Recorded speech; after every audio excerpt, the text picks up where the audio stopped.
Well, after Vicksburg, there's a whole bunch of maneuvers that occur over more toward the center of the Western Theater, um, and a lot of these commanders kind of get lost in the shuffle, particularly when compared to General Grant or Lee and all the drama that's occurring in the East. But it's certainly worth taking a look at them. The first of these, Braxton Bragg, certainly one of the major commanders of the West, Southerner, Confederate commander. Bragg is, he absolutely could not get along with people. He had a habit of ordering soldiers shot, far too many, and for relatively minor affairs.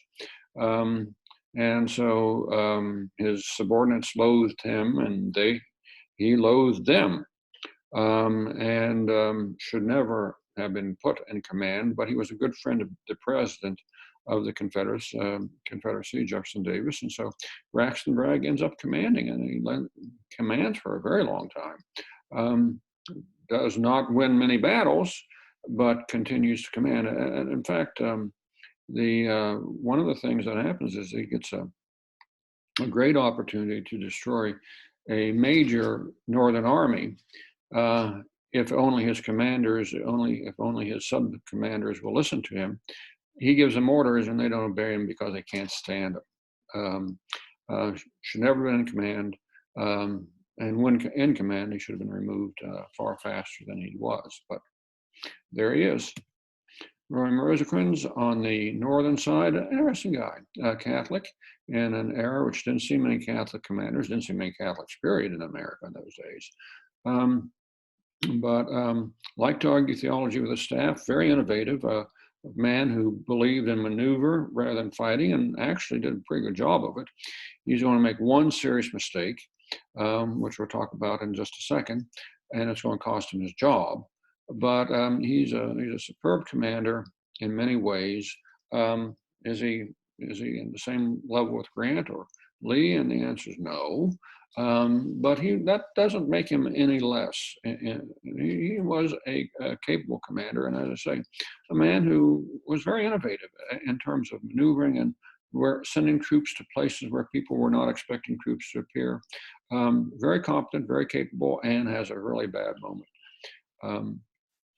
James Longstreet. Now, we've heard a lot of James Longstreet. He's Lee's second in command, but after Gettysburg, Lee's army wasn't doing anything. And so as a result, or not doing much, as a result, Longstreet, the high command, Jefferson Davis, takes 20,000 troops and Longstreet away from Lee and sends him out west. And Longstreet's strong suit was his ability to launch a really devastating attack. It takes great skill to launch a massive attack.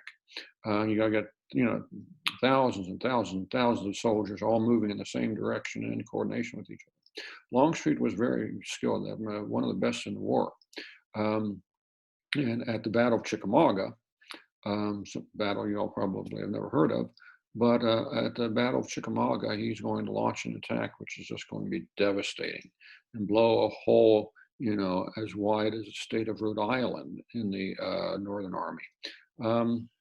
So he's important. He will soon be back with General Lee, but he's important, and of course is instrumental in giving the South the victory at Chickamauga. John Bell Hood. I think the Confederate commander, sub-commander under Bragg, I think General Lee's verdict on him really stands. That Lee knew Hood well. Hood had served under Lee for about 2 years. And Lee said, "All lion, no fox." And that's John Bell Hood.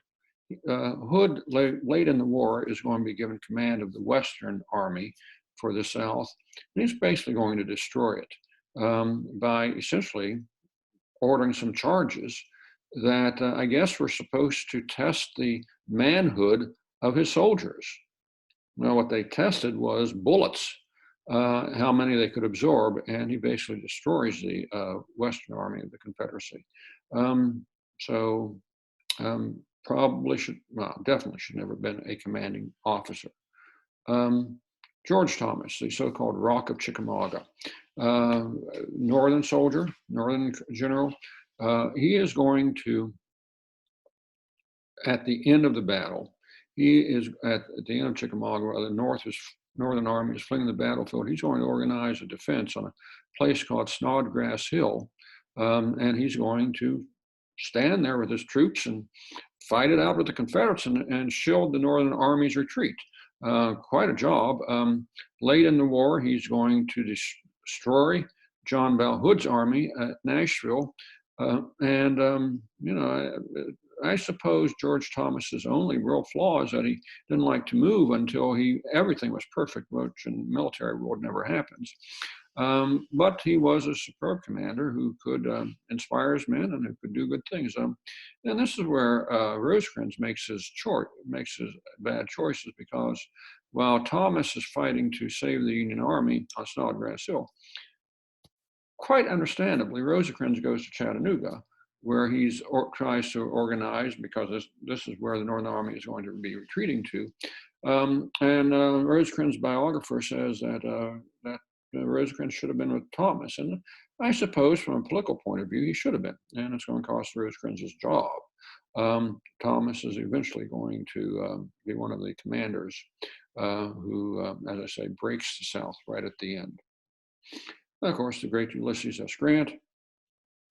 Grant, who is not in Chattanooga, not at Chickamauga, nevertheless goes to Chattanooga when the Northern Army is trapped there, surrounded by tall mountains and with Confederates all around them. And Grant is going to organize supply lines and things like that, and he's going to save the Northern Army in Chattanooga. Now, by the way, he's going to follow Rosecrans' plan, so, but that doesn't, Rosecrans didn't pull him off, and Grant did. So, of course, I don't think we need to introduce Grant very often. Joe Hooker, fighting Joe Hooker. Hooker had, of course, a terrible moment at Chancellorsville, where Lee just simply got the better of him in almost every way possible. Hooker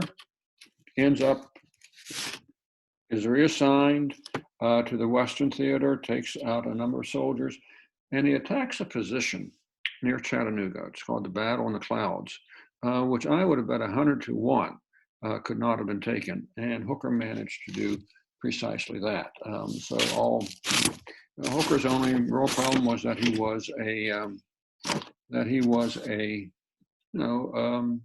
little temperamental, and probably forced Lincoln to do some things that Lincoln would have preferred not to do. So, William Tecumseh Sherman.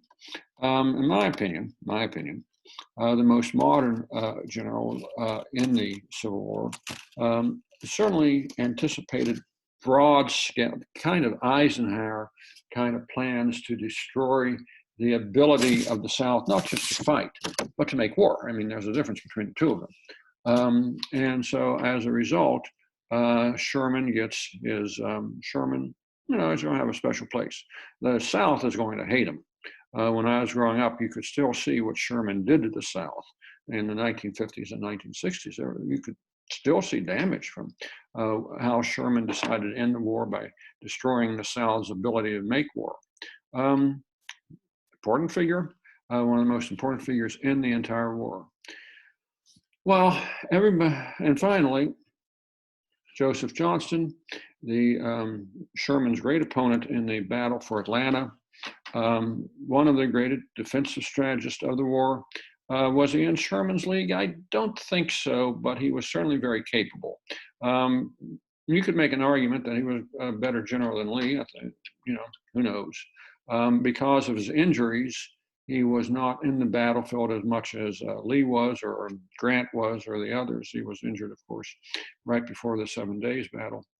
I don't know, but certainly he's going to fight one hell of a campaign.